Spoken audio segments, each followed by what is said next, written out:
In the weeks leading up to this article, I met two of my friends who told me to make sure I enjoy my money. I tried to ponder over why they talk to me like that.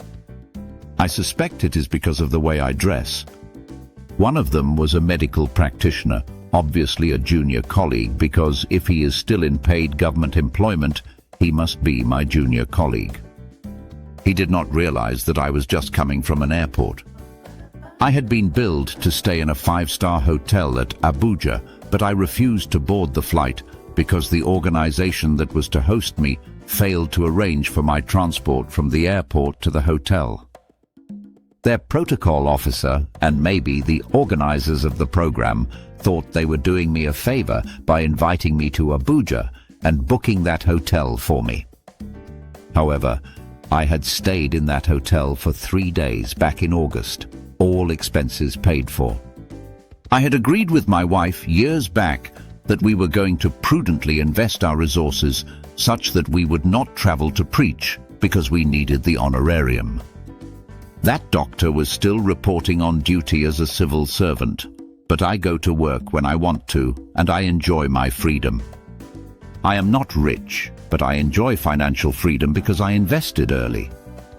Being a medical doctor never fascinated me. Being an entrepreneur and building family businesses were more fascinating. Most probably, he was expecting me to be dressed like him, with a tie and a suit, sweating under the African sun. I have always wanted to dress the way I felt was comfortable for me. I usually don't spend my money on what others pay for enjoyment. Others pay for them. My productivity and value to humanity pay for my pleasures. Moreover, I have simple tastes, but I have big dreams. When you invest early in life and produce what people are ready to pay for, your clients pay for your enjoyment, or your businesses pay for your fun. You enjoy on the profits of your profits. The other person was a minister of the gospel.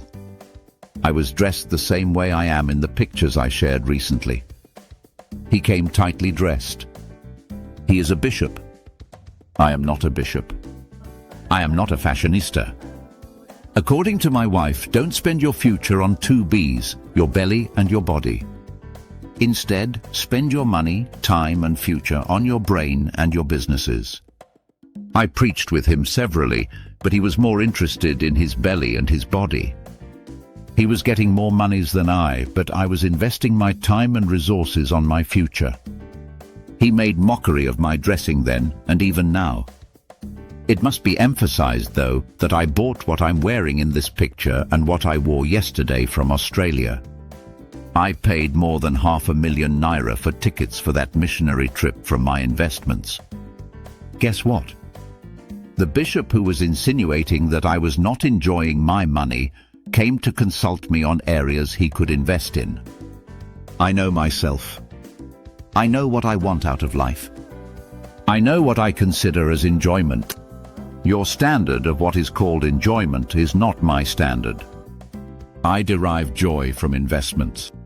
I like seeing my products in the hands of people. I like providing employment opportunities for people. I enjoy building buildings and businesses. They don't necessarily mean much to me in terms of wealth, but the thrill of each stage of the building gives me orgasmic fun. I don't engage in extramarital sex. I don't like ceremonies or outings. Public gatherings usually stress me. This holiday period, when people are scrambling as if the world is coming to an end, is when I start my new year like I wrote in A New You in a New Year. This is when I build. It's the time for projects and projections. It is the time for mental and spiritual preparations. I have bought the paper to publish 8 books in January 2019. It will be cheaper then because people will be broke from over-expenses. I am not usually carried away by the excitement of the season. I practice contrarian enjoyment. Moreover, I have salaries to be paid early next year. For me, the new year has started and I am running fast into it. Let me add this. Some days back, my wife asked me if I remembered Christmas years back, and I said yes. Many years back, during Christmas season, we would not have enough money to buy chicken, so we would buy a few kilograms of the necks of chicken, the legs and the wings. My wife would use them to cook tomato stew and rice. We would take some to our parents all the way from Aba to Otokutu.